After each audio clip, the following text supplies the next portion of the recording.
Ladies and gentlemen, welcome to the Tim Dillon Show. JD Vance says war is done in a year. How cool is that? One more year. We've been a little skeptical here of the Vice President, JD Vance. But I think it's fair. One more year of a war that no one wanted, that we seem to be losing, sounds like a good deal. I mean, another 12 calendar months of humiliation on the global stage with economic ramifications for all seems fair. It can't end tomorrow. Another year of a humiliation for this country and further proving that we are not militarily capable in the way that we thought we were. JD Vance says Iran war will be history in a year. Well, good. And what kind of history will it be? That's the real question. Fun history. Remember that war in Iran, you'll say, wasn't that a hoot? Fun, fun, fun. The war in Iran. Trump wants Karg Island, which is the home of the Iranian oil infrastructure. President Trump said the U.S. military will attack Iran very hard tonight. But then he keeps doing this thing where he threatens the regime with a bombing campaign or ground troops, or he kind of, teases nuclear annihilation, and then nothing happens. So it's an interesting strategy. We just threaten to do something and then nothing happens. And then the Iranians tell us to fuck off. And then we go, hey, you want to end the war now? And they go, not really. Not really. So I think the Straits of Hormuz are closed again. Here's the other thing about these wars. After a while, you just start losing, you'll be talking to people. You go, is the Strait of Hormuz open or closed? They go, I don't know. Who knows? After a while, like the Russia-Ukraine thing, it made me think about it. They're in year 4 of that, whatever the hell that is. Wars don't work anymore. Russia should have been able to beat Ukraine, even though we gave Ukraine a bunch of shit. We gave them a bunch of weapons, some money, but Russia should have been able to handle that, but they didn't. And we should have been able to take care of Iran, but we didn't, because wars don't seem to work. You can't win these things unless you start nuking everybody, and there's nothing to win. What would you even win? If you win, you lose, because now you have this country that you have to control. We all learned all of these lessons with Iraq and Afghanistan, and actually we learned them before that with Vietnam, but no one really cares because there's a lot of money to be made in war. And there's a lot of money to be made in the chaos right after a war, in like the aftermath of a war. So the goal here, I don't even know, is the goal to win?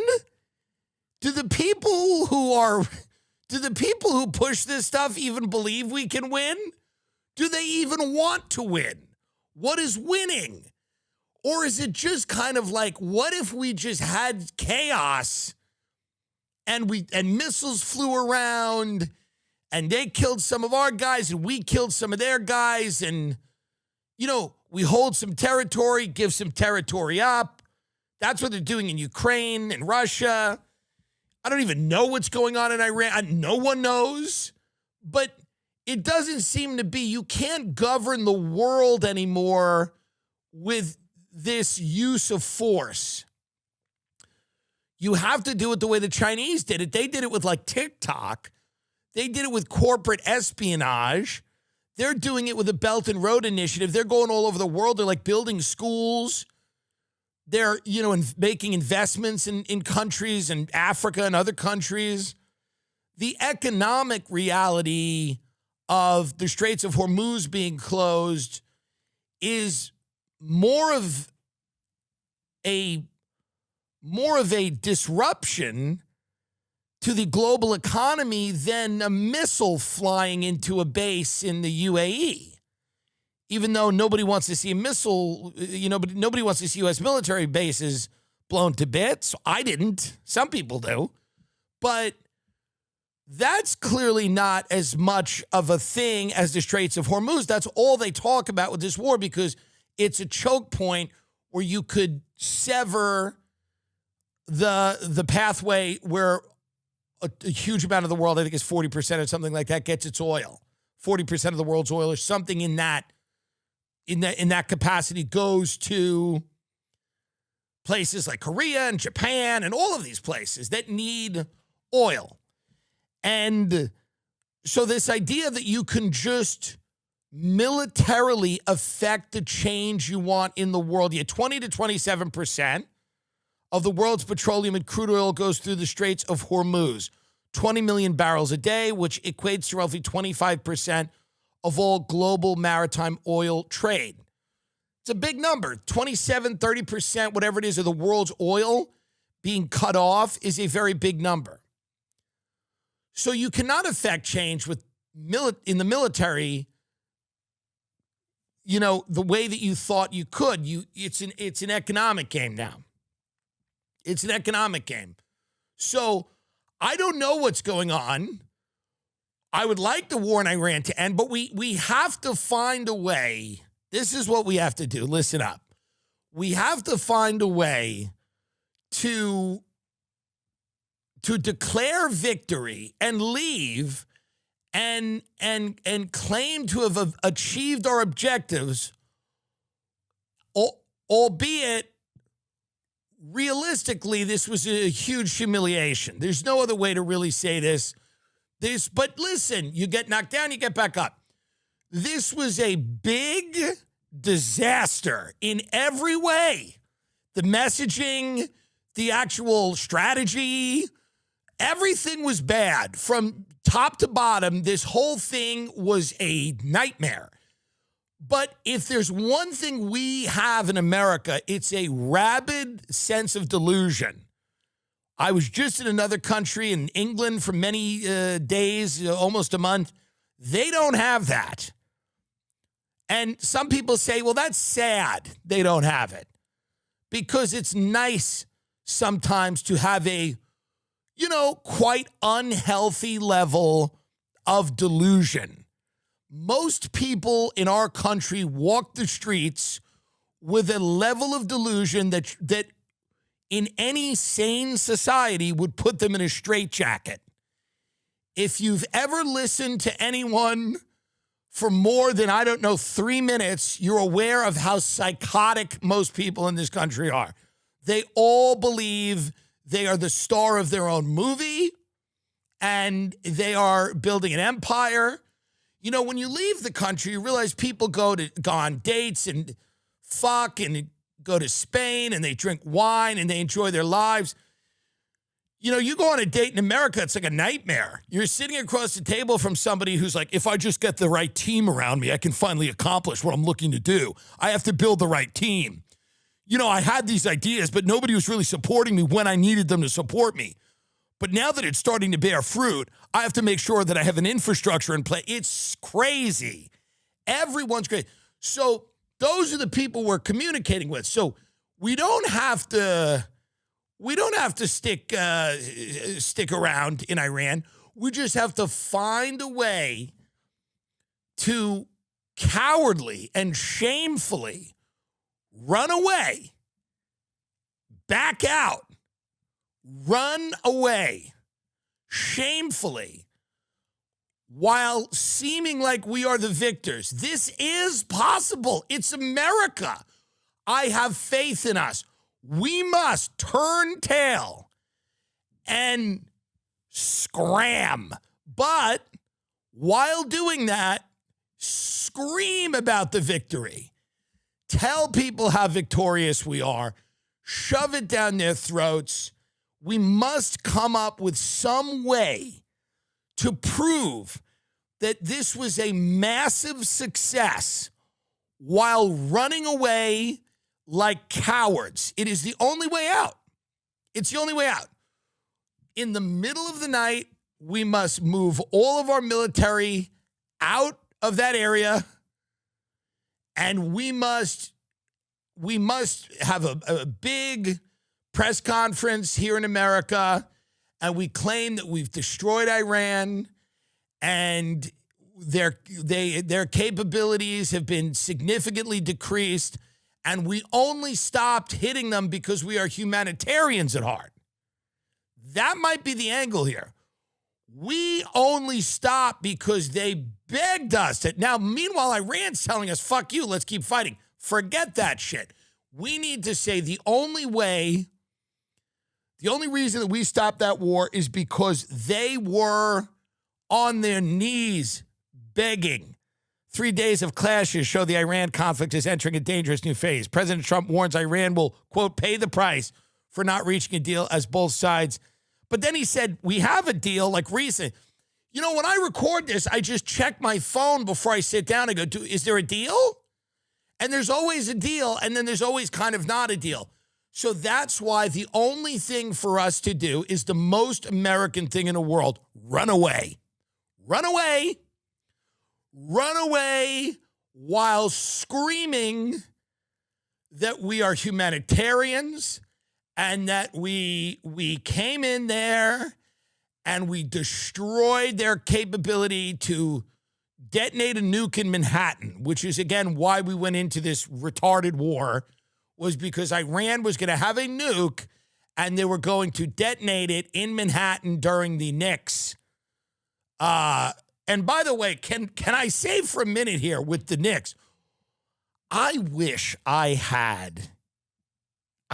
shared the passion that other people do for team sports, because the level of excitement that people have over, you know, their team winning is something that I've never shared in. And it's sad. I like when the Knicks win. I like good things to happen to New York. But I don't have that thing in me where when they win, I would want to, you know, I saw a guy and he's hitting a Spurs fan with a street sign, and him and his friends are stomping out the Spurs fan and breaking his ribs with their feet. That level of passion is something that I don't have, and I regret not having. I actually feel like my life would be better if I understood where that came from, and if I could harness that type of energy. I have seen things on the internet regarding this where I'm looking at people, it's like cops in riot gear on horses, just a melee in the middle of the street, people getting beaten within an inch of their life because they had a Spurs jersey on. And I really wish I had that passion for sport, because to me, it is fun to be a part of something. It is fun to grab a stranger who is walking out of a game, who is rooting for the opposing team, and give them brain damage. It probably is fun. Now, I'm morally against it, but I'm just saying I can't access that level of excitement, that level of devotion where I go, so what if I go to jail for attempted murder? This is my team and this is our night. So if I happen to break someone's neck with all of my friends because we're stomping on their face outside of the Garden, that's just what we do. And it's not only in New York, it happens in the UK. They shut down trains that connect different towns in the UK when football matches are on, because they don't want people getting on trains and going to the opposing team's town and killing them. This is insane to me. I can't understand it. There's no part of me that really understands, number one, delighting so much in the accomplishments of people you have nothing to do with, which, by the way, is, I understand that that's what the whole thing's about. And I'm for it. I think all that stuff's good. The pageantry, the sport, the excellence, watching people that excel at what they do, they're at the top of their game, blah, blah, blah, blah. But what I don't understand is the need immediately to go find someone in the street after the game and kill them. I don't get it, but I feel like I wish I did. Does that make any sense? I wish I could understand it. I wish, because I look at it, it seems savage and inhumane and all of that. But maybe I'm just being a pussy. Like I want to understand what it feels like to go, remember after game 6, we killed that guy? Remember after game 6, that guy came walking out trying to find his hotel and we just killed him? We just stomped on his rib cage until one of them pierced his heart. You know, like, remember that? That was fucked up. Yeah, but, you know, that was game 6. I know it was all on the line. That's what you'd say. You'd go, yeah, it was all on the line. But these are the people you have to explain the Iran war to. It doesn't matter. It doesn't really matter. We don't have to give them a coherent explanation as to why we're leaving or not. They're trying to kill each other over a basketball game. Why do we have to give them a coherent explanation? Why in this one area do we have to be honest about what happened? Lie and cowardly run away and say that we did it. They're just decimated. We won. It's got to be better than threatening them over and over and over again and doing nothing. That's got to be, it's got to be advantageous for us as a country to just stop threatening them and just run away. It's okay. It's what America does after a while. We get bored of these wars and we leave. And no one, because it's rah-rah in the beginning, but none of them have like a big definitive end. They just go on and on and on. And it's the Strait of Hormuz, you stop caring. And, you know, the casualty numbers trickle in. They trickle in. You know, there's a lot of gamesmanship at the Pentagon press conferences. They switch out a defense secretary here and there, a general here and there. You know, but most people check out. Most people are already checked out of the Iran war. They just don't care. They don't need a big finish. They don't need it. This is all wars forever that I've ever remembered. They start really big, and everybody's excited because we're going over there to fuck them up.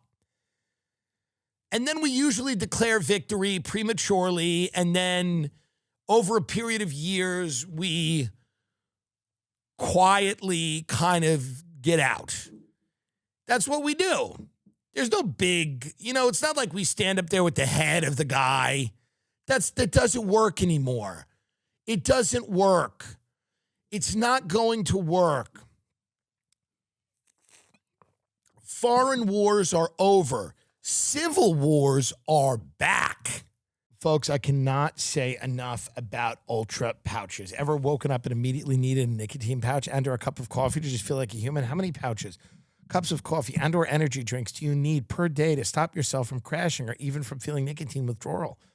Do these things cause anxiety, make you feel on edge? That's why I started using Ultra pouches. They've been a complete game changer for my focus and energy levels.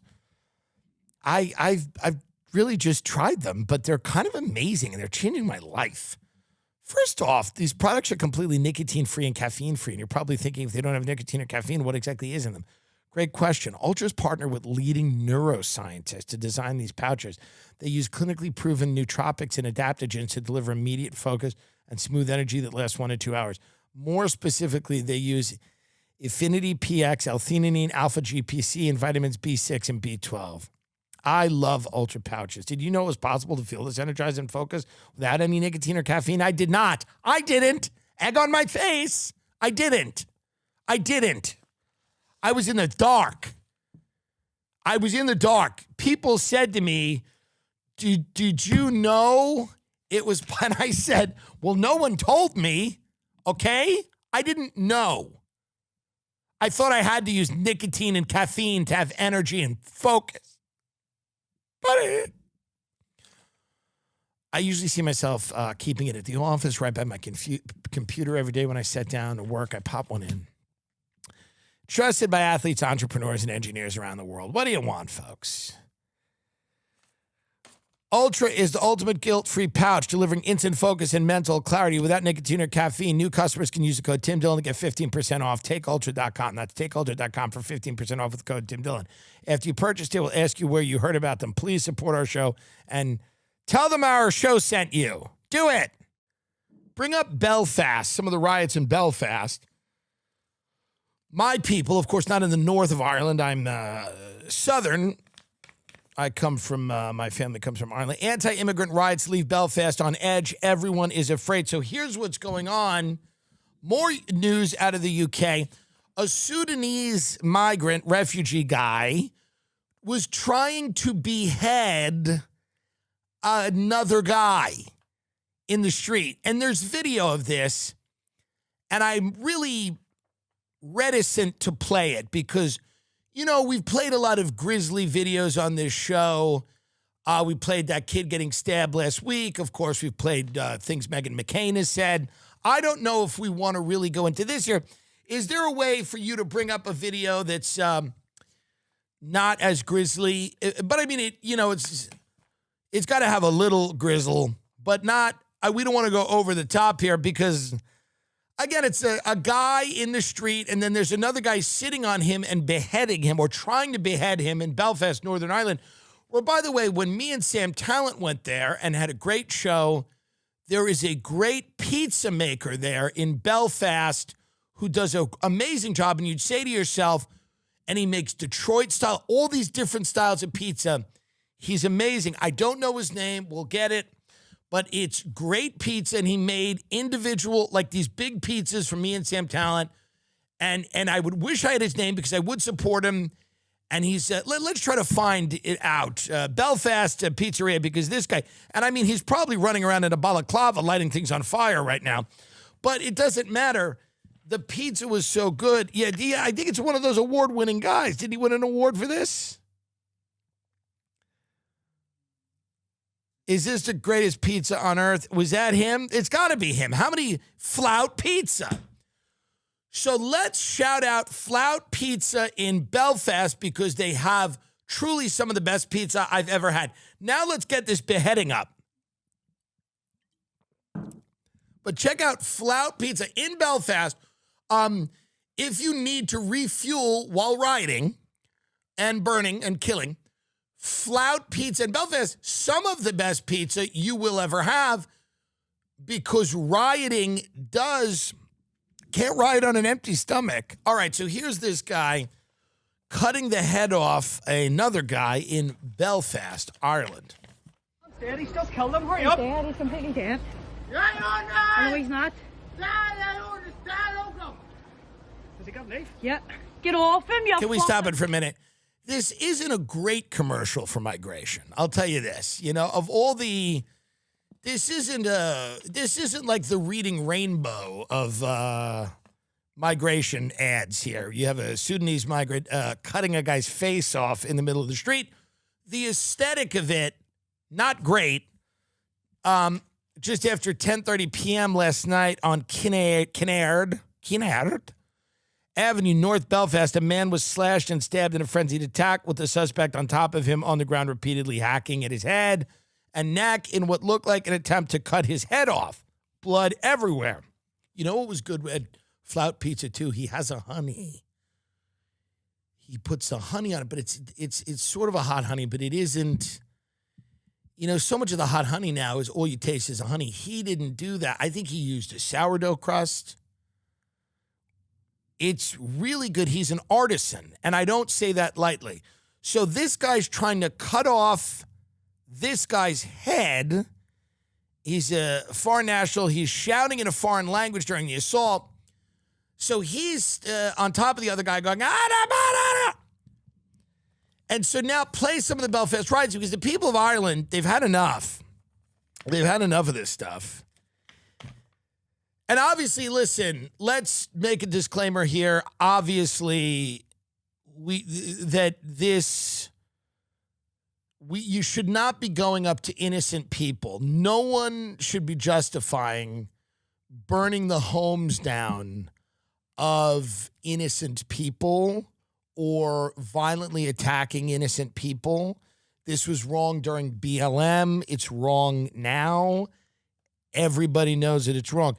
But there is an issue with migration all over the world. And this is got to be figured out because this is causing massive instability in these countries. And we're going to, listen, people that you bring into your country should be adding value to it. That doesn't mean everyone will. But if you bring people into your country, they shouldn't be cutting people's heads off. They should go, I have a fun new food. I've come to your country and I have a fun new candy. Take a look at this. It's Turkish Delight, which I don't love. But you know what I mean? People that come to your country, they got to add a little something. You know, by and large, the Mexican population in America is really hardworking, Catholic, family-oriented, great food. Does that mean that you shouldn't have a border and everything like that? No, you got to have a border. You got to, but Mexican immigration's added. That doesn't mean that you can't have a conversation about the levels of immigration. How many people should come in? How do you, figure out a way to screen people? All of that's important. But immigration should be a benefit to a country. You can't just have people coming in. And I'm not saying everyone's beheading everybody, obviously. But if a guy in the middle of the street sits there and is trying to behead someone and screaming in his native language, that is not, by and large, a phenomenal advertisement for continued migration. It's just not. There are images that are seared into your mind, and that doesn't mean that it's representative of all immigrants that come in. It's obviously not. But this is a very bad commercial. For example, I grew up in the golden age of advertising, commercials, my father cried. This is how much my boomer parents loved being propagandized and lied to. My father cried at the Budweiser Clydesdales that took a knee. There was a great commercial where the Budweiser Clydesdales took a knee in Jersey City, staring at the World Trade Center, and the World Trade Center was gone. Obviously, this is post 9/11, and it said from one American icon to another. Let's see if we can find that commercial. My father cried at that commercial. My father did not cry when my mother said, I'm going to divorce you. He didn't cry when I said I was gay. He didn't cry when many of our family members have died. But he did cry at this.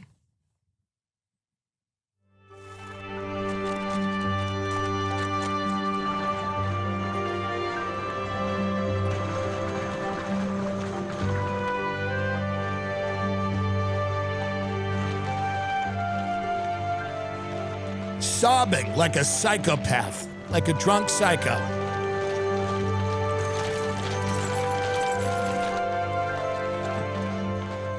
Tears falling down his face at this. At a beer company paying homage to an inside job. That's all they wanted, the boomers. That's all they wanted.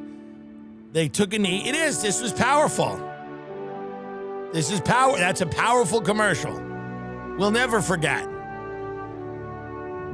Budweiser. Get drunk and kill someone with your car. Anyway, the point is this. Commercials played a big role in my life. Advertising plays a big role in the American psyche and, dare I say, the psyche of people all over the world, right? An image matters.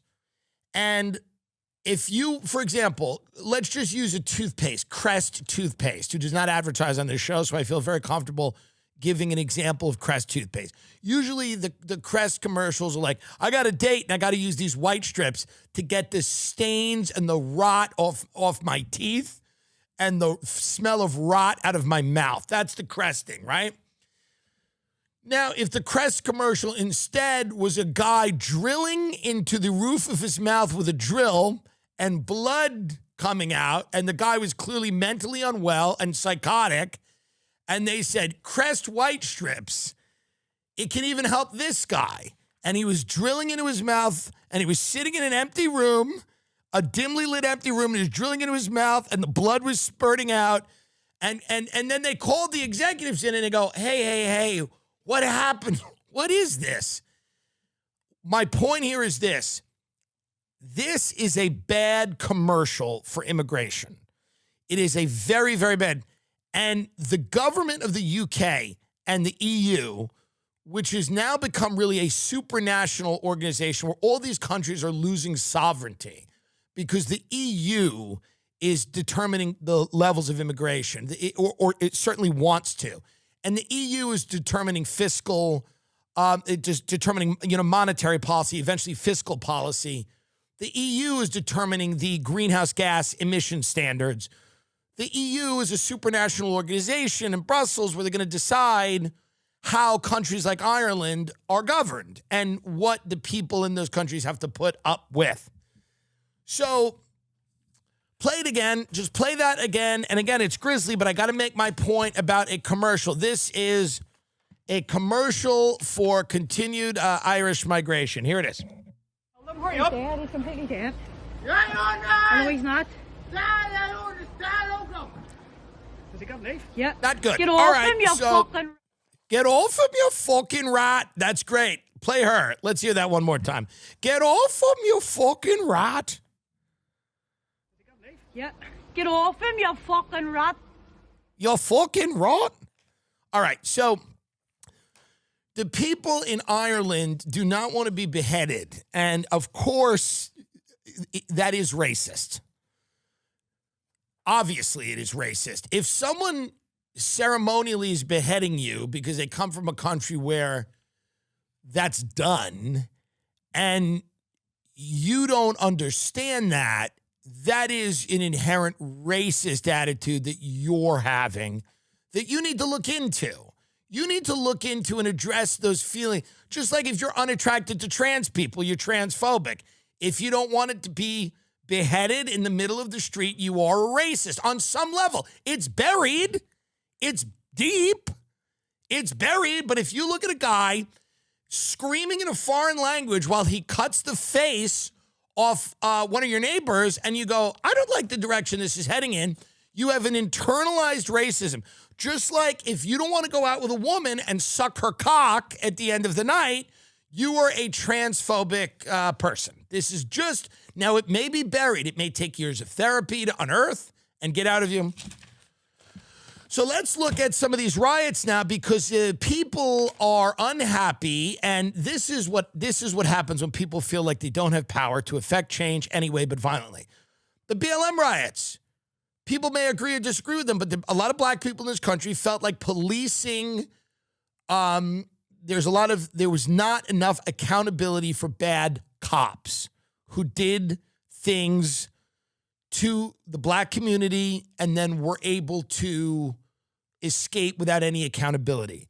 And that frustration, that anger, the fact that the American justice system has been incredibly unfair, putting nonviolent drug offenders in jail for many, many years, ruining their lives, giving them felonies, the inherent issues with that system, which most of us realize, the anger there boils over and it becomes something that's uncontrollable.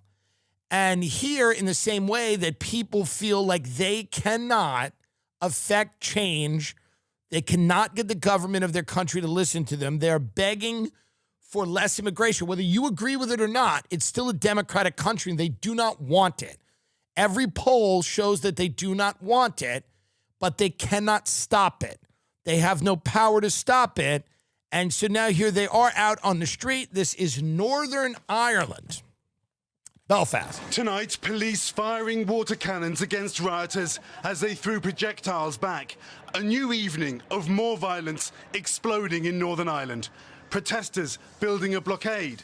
Homes and vehicles set on fire this week. Here, a bus ablaze in Belfast. Just violence upon violence. Like my neighbour's house was set on fire. My neighbor's house was set on fire? Stop it for a second. My neighbor's house was set on fire? My neighbor's house was set on fire. What did my neighbor do? I don't even know if that's... I should be able to do a brogue. Hold it. Hold on, am I getting close to it? Hold it a little bit. Hold it here. Oh, come over here, Roddy. Come over here, Declan. Here, cut his head off in the middle of the street. And we set on fire. Well, anyway, I'm not making light of it. Obviously, I'm saying that it's not good, and it should. They need to address the concerns of the people because there's massive riots there. When I was watching that guy tragically get almost beheaded in Belfast, I thought one of the crazy things is that I don't think they have Morgan & Morgan.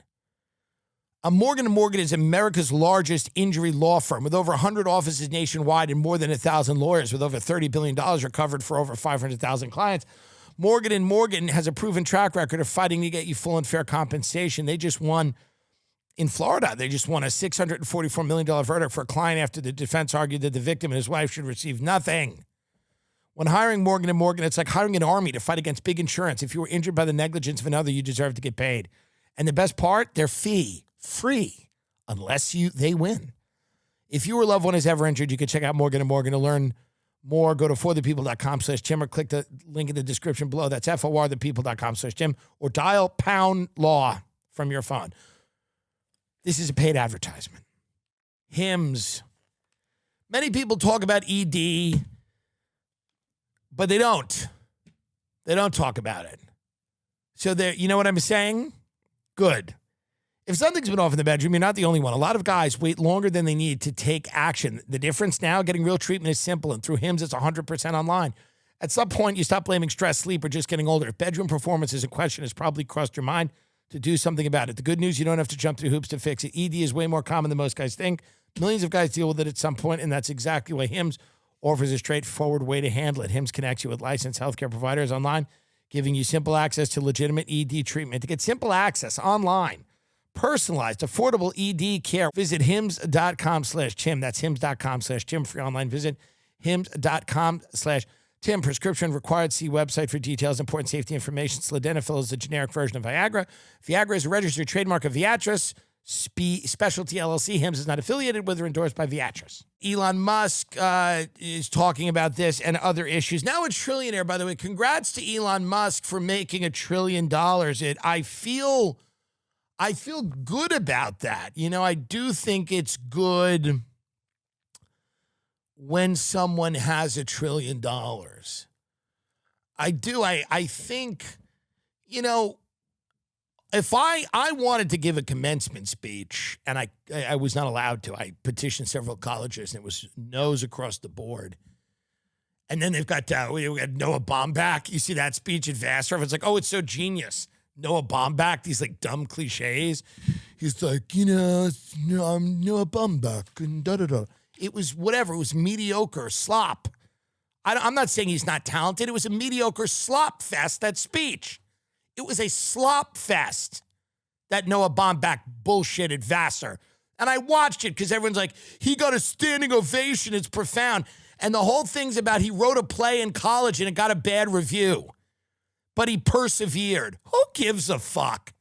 These commencement speeches suck. So it was like that. It's like masturbatory crap like that. Or it's like somebody just going, get on board with AI or we're going to kill you. And I prefer the latter. It's honest. I prefer a commencement speech where someone goes, you got to get on board with AI or we'll kill you. One way or another. Instead of Noah Baumbach's mediocre slop fest that I had to watch this crap. So let's play a little of this crap, Thank please. President Bradley and the Board of Trustees and the faculty for welcoming me today. And congratulations to the amazing graduates. Go in the middle. Get in the middle. Go in the middle of this. Just helpful. Anywhere. If this rebuff is enough to deter you from continuing This writing, is the guy you've who never told succeeded him. in that profession. Right. If you can take away something positive from each rejection, you will be growing and inevitably improving your craft. Please extend our warm greetings to Brad Salmson, who is the stage manager. Sincerely, da-da-da.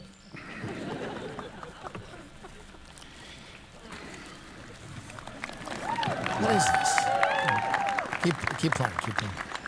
And so I'll excited. leave you with this random man's vitriol as you all go out into the world and seek your fortunes. You believe that was the end of the speech? Yeah. When I read this letter at age 20, I was stunned. It was difficult to know what to do with this feedback, if we can call it feedback. He's still holding And when on I to it. found it in a box again at age The 45, guy's I still thought, holding well, on to it. He's so successful. These people it's unbelievable. He's still holding. He wrote a shit play in college. Some guy said, your play sucks. And he's still holding on. And he's trying to like shame the guy with a commencement speech at Vassar because this guy can't get over. He's still like a 17-year-old. And it's supposedly amazing. And I can't give his speech. Keep going. I want to keep watching this. Unaccustomed to rejection, it could never be as bad as I remembered. Amazingly, it was kind of worse. By the way, this is the worst thing that ever happens to these rich. Stop it for a minute. The worst thing that ever happens to these rich cunts that go to Vassar is someone tells them they're not as much of a genius as they thought they were. This is the only problem that most of them have had in their life is that someone at some point in their life, and I know Baumbach's supremely talented, and I wish he believed that so he wasn't up here talking about this rejection he got 30 years ago. But they automatically, immediately, all the kids are on board with this, okay? Because they're all like, I totally get that because like somebody told me that I was actually not a J. So keep watching this. And this was billed as like the commencement speech. Everyone had to watch. It was so great. Keep going. I wish I could tell you that By the this way, is one of those. my retard agency will probably set up like some meeting with his production company next week or something. I'll just be sitting there. I'll be like, I'll go like this. I go, I'm a massive fan. And I saw, he did a commencement speech recently. I thought it was brilliant. I thought it was actually kind of brilliant the way he brought up a rejection he got 40 years ago at Vassar that he's still holding on to. Wow, that was so amazing. Keep going with this. Where everything happens for a reason. And when a door closed, a window opened, but it wasn't. After I received this letter, I did not wander out into the street in a daze and get hit by a car, and the driver of that car didn't turn out to be my future wife, and the surgeon who fixed my leg did not turn out to be a famous producer who wanted to make all of my movies. None of that happened, and I wouldn't meet my future wife for another 10 years, and we'd get divorced. All right, it's fine. It was a good bit. It was a good quip.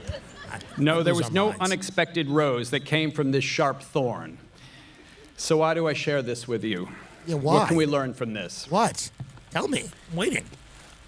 Tell me. I would caution any playwrights in the audience to send their work to this specific producer.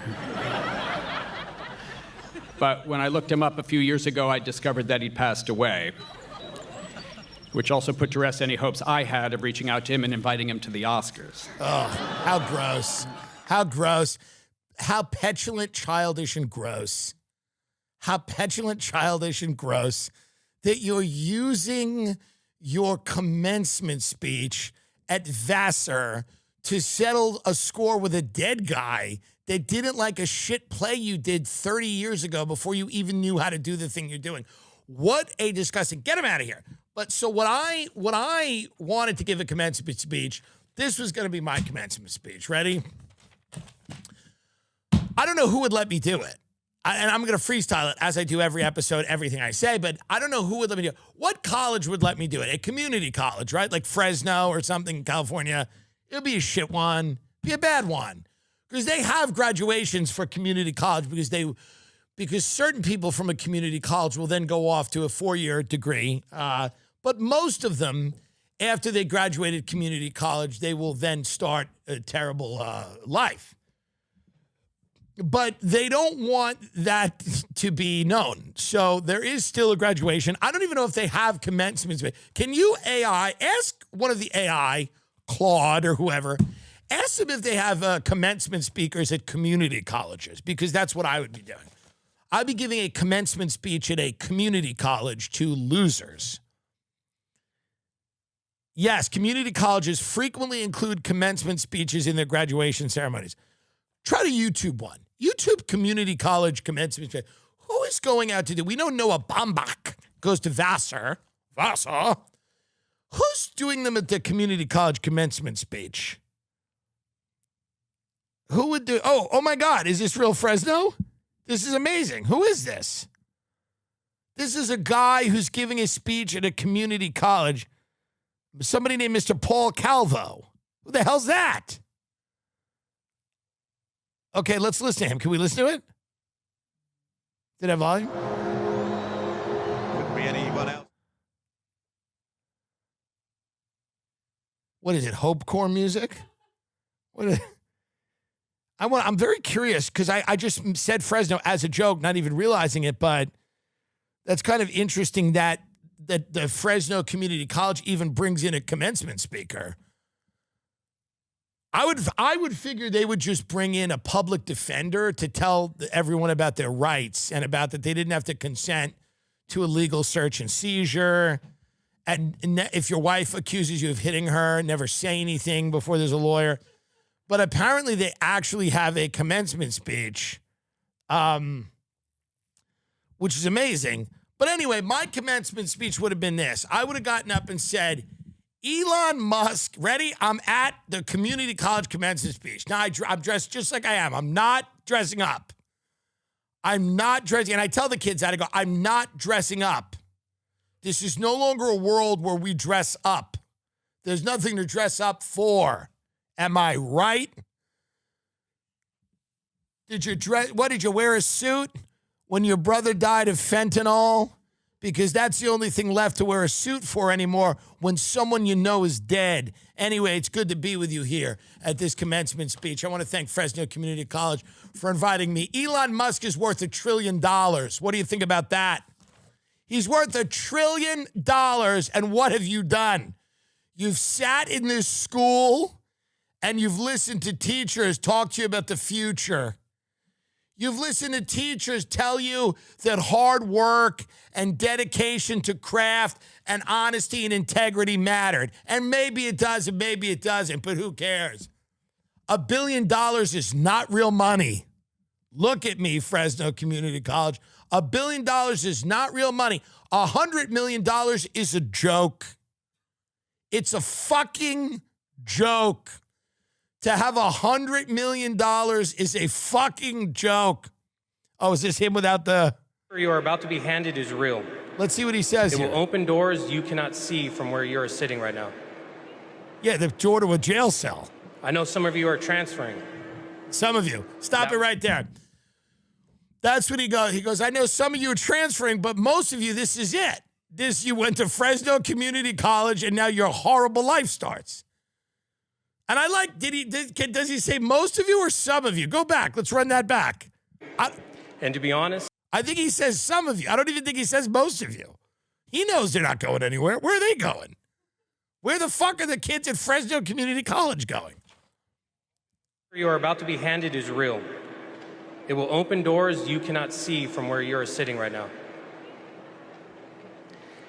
I know some of you are transferring. Some of you. That was me. That was him. And to be honest, yep, the next part is harder than this part. It is, because it's a real school. You will sit in a classroom and feel like everyone else knew something you were never told. Yes, they did, who their father was. They knew who their father was. They did know something you were never told. This is your father and he has a job. Of course they know something you weren't told. Who is this guy, by the way? This is like a guy who works at this is like the regional manager of Geico that they bring in here. And God bless him. What does he do for a living? Oh, Stanford Electrical Engineering class of 25. Wow. He started at Fresno Community College. There's always one. And then they bring him back. Let's finish out his little statement there. Because, by the way, there ain't nobody else going to Stanford. That's it. And he should tell them that. He should go, I went to Stanford. None of you will. I'll tell you where you're going to end up. You're going to end up in a rest stop bathroom choking down cock, whether you're gay or not. Elon Musk has $1 trillion, $1 billion ain't nothing, and 100 million's a joke.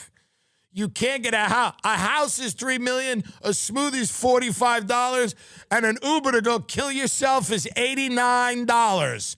to go get in a suicide pod.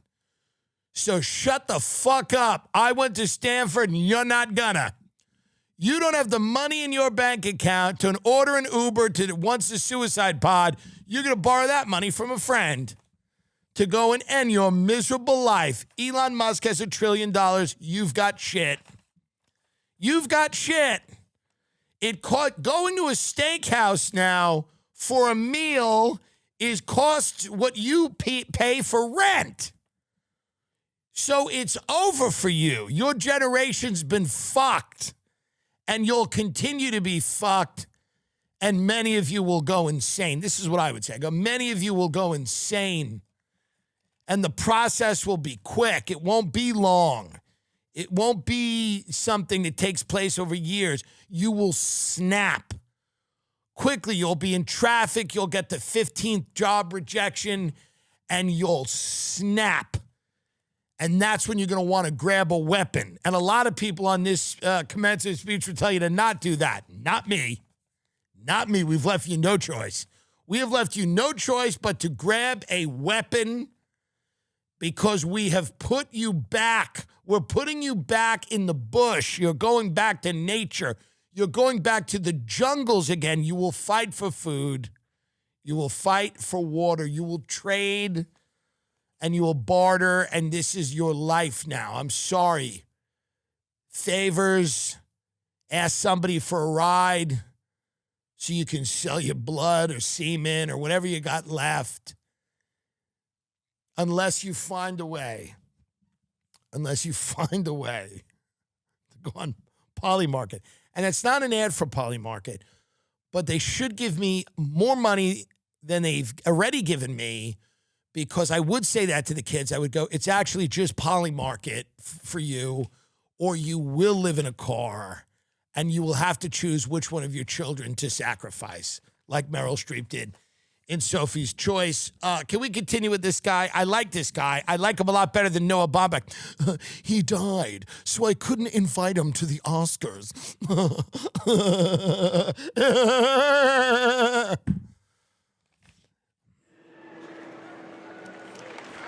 I heard you. Sirius is right. And I know some of you came here from somewhere you do not talk about. Yeah, all of them. Maybe you came from a prison cell. That's right. Maybe you came here from a house where nobody before you went to college. That's right. Maybe you came here from a version of yourself you are still trying to leave behind. What a depressing speech. I love this fucking guy. This is worse than mine. The real one's worse than my joke. Pause this for a minute. The real speech at the community college is actually much more haunting than my joke. I love this. Let me tell you right now, I've reversed my position on Mr. Paul Calvo, whatever. And I will say this is the most depressing speech I have ever heard in my life, including whatever speech Hamas got before October 7th was lighter than this. This is the crazy. Many of you came here from a prison cell or a house where no one went to school, and you're running from a version of yourself you're trying to get rid of. Let's see how he finishes this. By the way, I am big time impressed. What a great speech. Keep going. Is the one institution in my life that did not ask me who I used to be. It asked me what I was willing to learn and how hungry was I to learn, wanting to learn. Right, he can't even talk. My electromagnetism professor did not care about my tattoos. None of my calculus professors cared about my record. I'm an MS-13, so what? Now I'm at Stanford. Fresno City College. Stop this for a minute. This is what DEI was. They would put somebody from MS-13 at Stanford. All right, get him out of here. Did a great job. I do like him. Folks, I want you to listen up right now. Stop what you're doing. Listen up. Summer cooking is officially in season. Steaks on a random Tuesday, burgers for the boys, breakfast before a long day outside, and those nights when one friend stops by, and suddenly you're cooking for the whole crew. You know how it is. You know how it is when you're cooking for the crew. You ever cook for the crew? Because one friend stops by, and all of a sudden, everyone's over. And while everyone loves to talk about the grill, your pans are still doing a lot of the heavy lifting. If your cookware sticks, burns, heats unevenly, it turns cleanup into a full contact sport. It's not making you a better cook. It's making your life harder. Summer meals should be simple. Good sear, solid heat control, easy cleanup, and no babying your pans. That's where HexClad comes in. HexClad completely changed the game by combining the performance of stainless steel with the convenience of nonstick all-in-one pan. What? Most cookware forces you to choose great performance or easy cleanup. HexClad gives you both. Old nonstick pans scratch, peel, and wear out fast, and the heat distribution is terrible. Stainless steel works great, but cleanup can be brutal. Show off your HexClad pans on camera. AI that. We'll get them soon. I use them. I have them. I go down to Skid Row. I cook with them. And the people go, is that HexClad? And they go, is Spencer Pratt going to save us? I go, not likely. It's good. They're pans. You know, it's a 12-piece set. They're safe for the utensils, dishwasher safe, easy to wipe clean, oven safe up to 900 Fahrenheit, 1 million customers, over 550,000 five-star reviews. The secret is out. HexClad's 12-piece set is the ultimate all-in-one cookware upgrade. I just got this, and I use it. I love to cook. People don't know that about me. People come over, and I go, let's cook. I offered... Sadly, the Metcalf family and the Carmel and the Anthony family, I said, why don't you all come over to my house and I'll cook. No one came. So whether you're hosting all summer long or just want to make everyday cooking feel easier, this is the upgrade your kitchen deserves. From May 22nd through June 8th, shop HexClad summer sale and unlock free gifts worth up to $229. If you're hearing this after the sale ends, don't worry. We've still got you. For a limited time, our listeners can get 10% off using our exclusive link. Head to hexclad.com/Tim to shop. After you purchase, please support our show and let them know we sent you. Helix is my favorite thing. Everyone loves it. People stay at my house. They go, why are those beds so great? I go, it's Helix. You go to helixsleep.com, folks. Cut the crap. The best mattress I've ever had. I have the Midnight Deluxe. They love it. They're so confident. They give you a 120-night sleep trial, limited lifetime warranty. It's amazing. The Happy with Helix guarantee. Rest easy with seamless returns and exchanges. They know the products are so good, nobody's exchanging them. Nobody's returning them. Free shipping, seamless delivery. I love the Midnight Deluxe. You can do whatever. It's award-winning. Helix wins all these awards.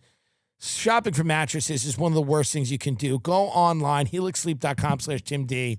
helixsleep.com/TimD. And I'm telling you, the summer, 4th of July, the summer savings... 4th of July sale is June 12th through July 6th. 20% off site-wide, 20% off Luxe mattresses. That's what I'm talking about, the Midnight Deluxe. 30% off Elite mattresses. Go in there, folks. You'd be stupid not to. helixsleep.com/TimD.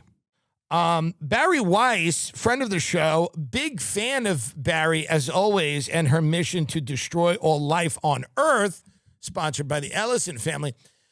Bari is, obviously Scott Pelly left 60 Minutes, and it's a real shakeup. Now, Bari, by the way, if you can look this up, she's ensconced herself in a fort, like on the 6th floor or one of the floors. Bari Weiss is at CBS, and she will not see the staff. Bari Weiss will not go into the staff. She's in a guarded area. She's in a secluded area, like when Dick Cheney was in an undisclosed location in the Peoc. So Bari Weiss, the editor-in-chief of CBS News, has been working out of a secured locked suite on the 6th floor of the CBS Broadcast Center in Manhattan. Her physical isolation from the main newsroom follows a controversial overhaul and staffing cuts at 60 Minutes. So Bari Weiss, who took over CBS News and is destroying it. By the way, she will also soon be running CNN because they're going to buy that too. The Ellisons, I believe, are buying that, and then Bari will run that. Phenomenal. But Bari has now found herself running the newsroom from like a secured location. She's got many security guards because Bari has to be protected from her staff, who might say things to her like, what the hell are you doing? And why are you destroying everything? So Bari is being kept in a isolation chamber, a sensory deprivation tank, where she is destroying CBS News and soon CNN. She's been there under a year. Bari's been there under a year, and she's so far, okay? She's been there for under a year. She is no longer, she's in solitary. They've put her in solitary. She cannot be in general population because she's causing too many wars with the gangs on the yard. So Bari, in less than a year, has found herself in solitary confinement at CBS. You know you are doing a good job in an institution when you are afraid of your staff. You know you are. The mark of a great boss is to be ushered into a building with security and then ushered out again like the president. That's when you know you're killing it, when you're doing a great job, when you are afraid to face the people whose lives you are ruining.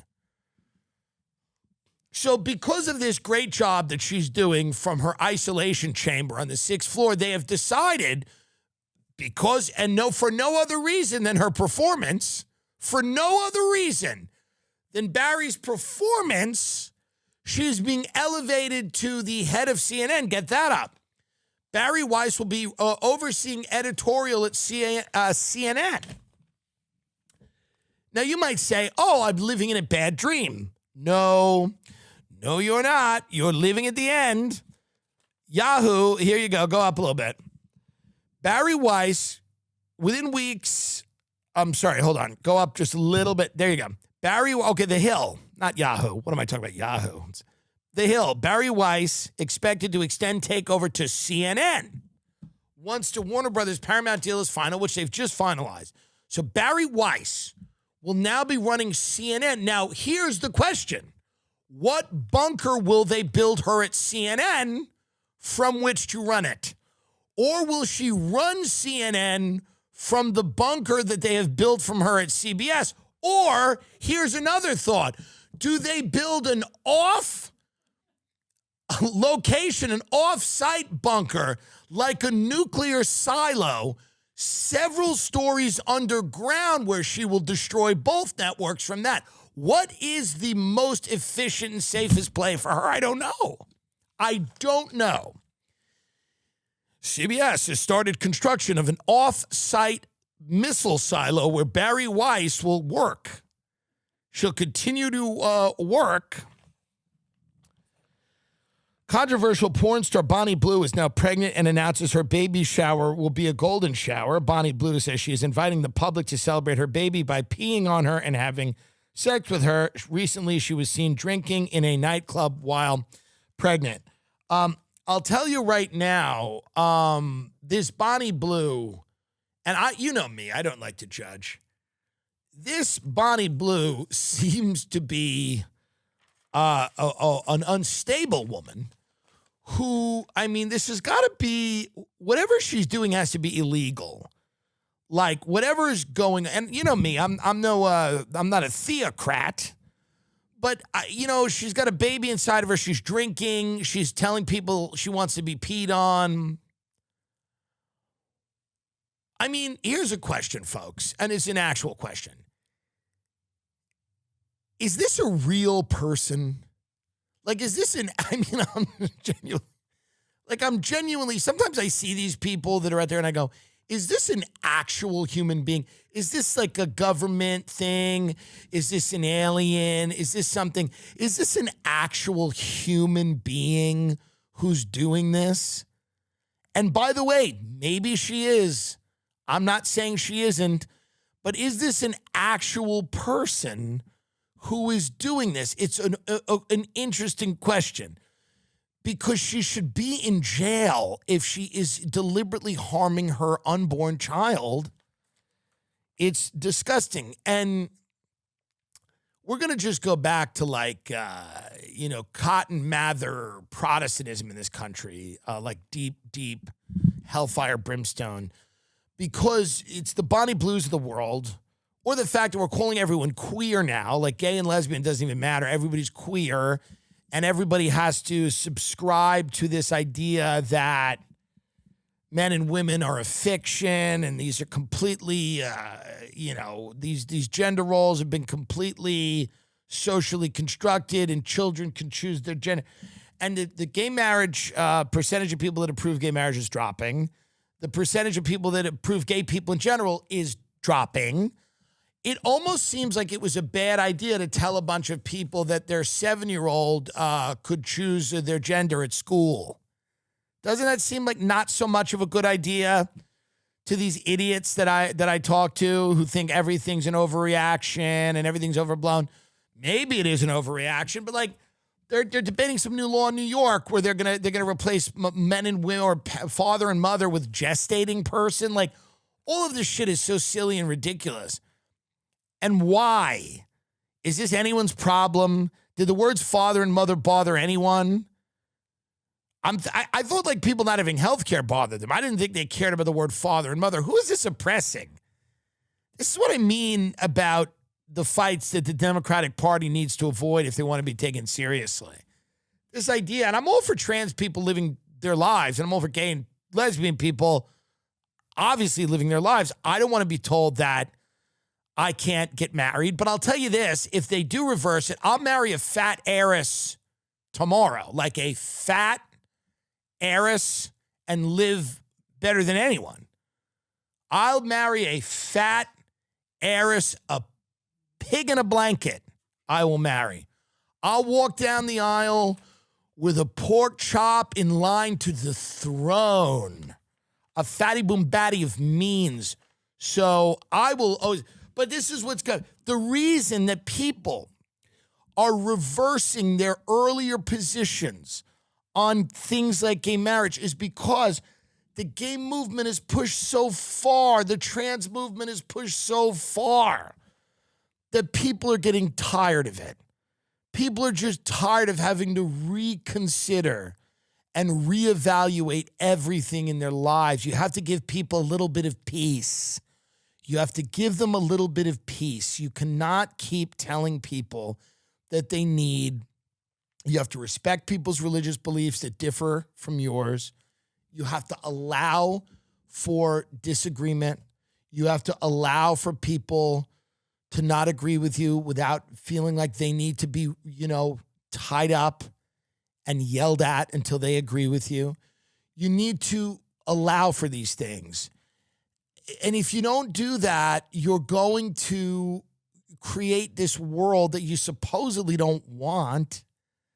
And I see it happening, and I see it. I see the Bonnie Blue person, and I'm not making it about her, but she's like, I'm pregnant. I want people to pee on me, and it's I don't know what's going on here. The porn industrial complex where it's like people used to watch a little porn growing up, and it was like fun and silly.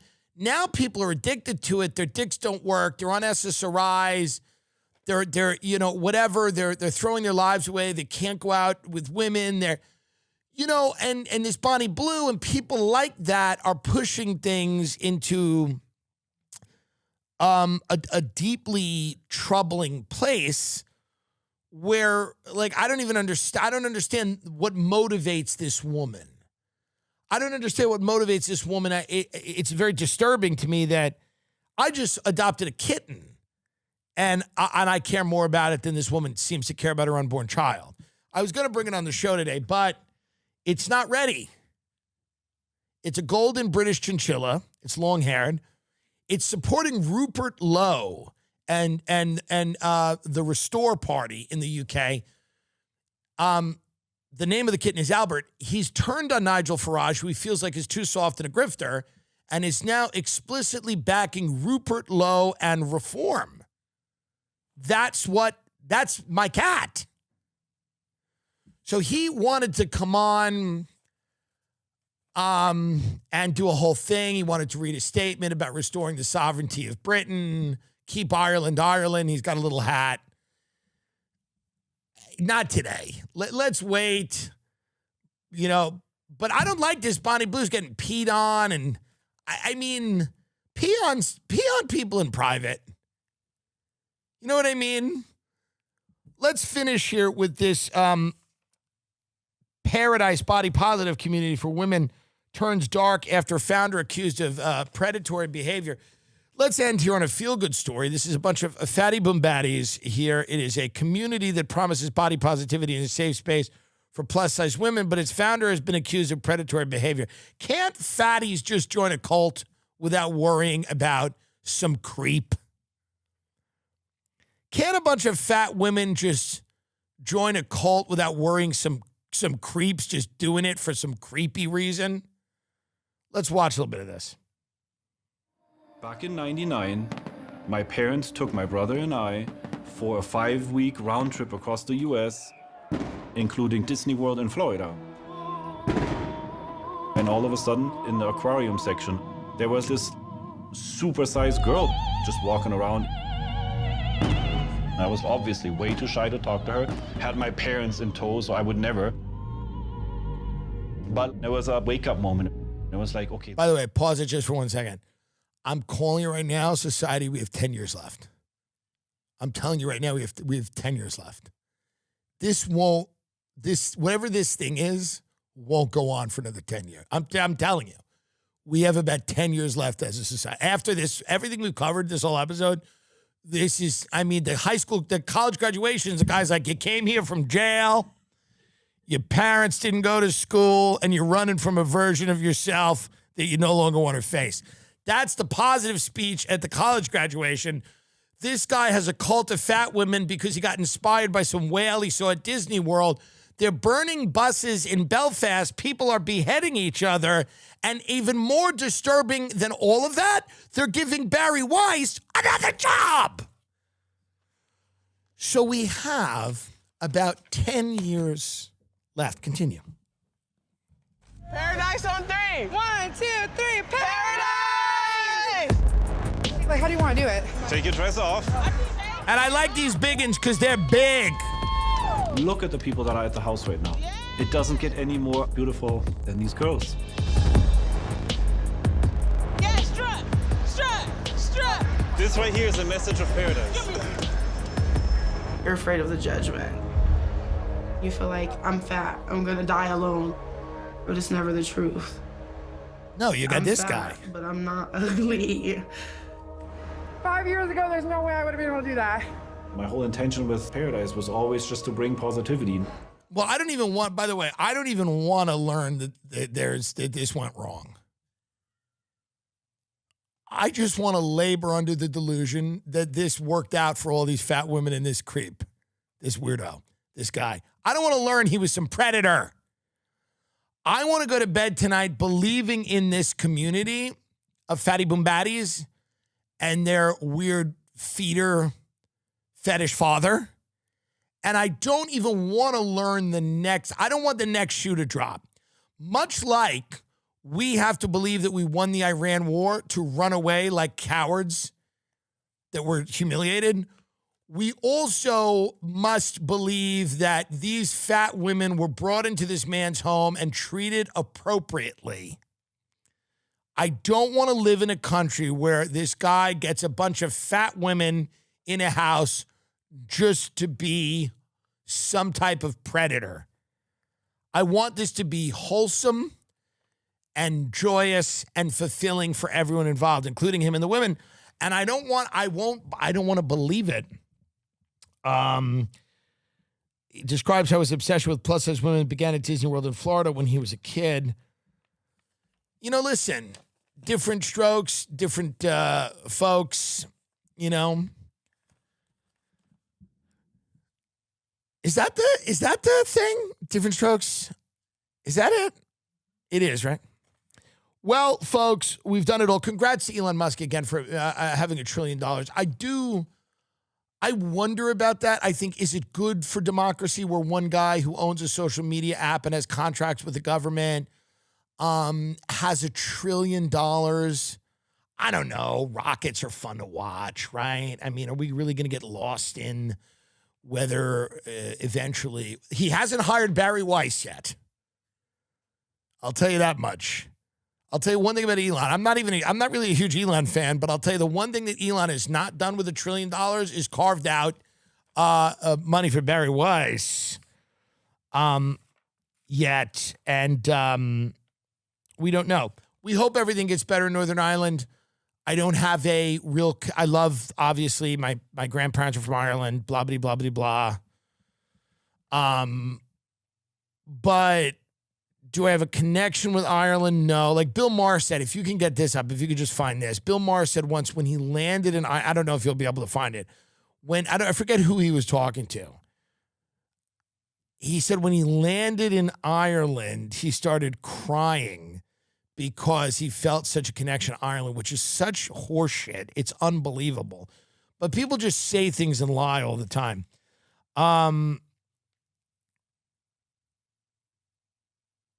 No. Bill said it. I know that Maureen Dowd also said it, but Bill Maher also said, when I was landing in Ireland, I just felt like I just started to cry because I felt really connected to, and it's just like, no, you didn't. No, you didn't.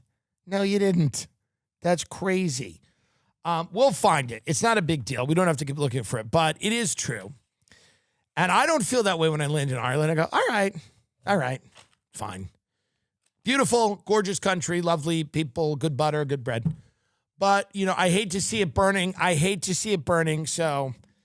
But I also understand that this policy is not a sustainable policy. And all these people can come and yell and scream about racism and about fear of the other, about all of this stuff. And there's some of that, to be sure. But unless you give people a way to feel like they're democratically controlling their countries, they're going to lash out violently. There is nothing left to really do. Truly, take a look at this again here. This is terrible. This is like people in Belfast going house to house looking for migrants and evicting them. We don't want this. We don't want it. This is not a civil society. But how does this all working? How is this global world that we're all creating? Now, here's the deal. New York City works because the economy is dynamic and thriving. So you have people from all over the world, and they're all living together and, because they're living in this dynamic economy where people can earn a living. Now, how is this working in stagnant economies? By the way, countries that have existed for a very long time that have unique and specific cultures, blending this all together is going to be very difficult, and it's proving to be very difficult. And it doesn't make you a Nazi to point that out. Economically, culturally, socially. The word racist has lost all meaning. No one really cares about it. Nobody, and it shouldn't, but it has. And one of the reasons it has is because it's just become the thing that everybody uses to discourage any conversation about all this stuff. It is not a good commercial for migration to have a guy cutting a guy's head off in the middle of the street. That is not. Now, if that guy was selling a candy that no one had had before, and when he yelled, Alabama, he was saying, come, and what he was really saying is, come try this candy I've made. That would be nice, but he's cutting a man's face off in the middle of the street instead of saying, hey, I've made some candy for everyone. Why don't you try it? Isn't it tasty? There's ways for this stuff to work, but it's not working right now. It's not working, and it's hitting a boiling point, and we're hitting the summer, and things get bad in the summer. Things get hot, literally and figuratively. So unless people feel like they can wrestle some control of their countries back, we all have to build an isolation bunker. All of us have to be in the bunker, not just Bari Weiss. Good night.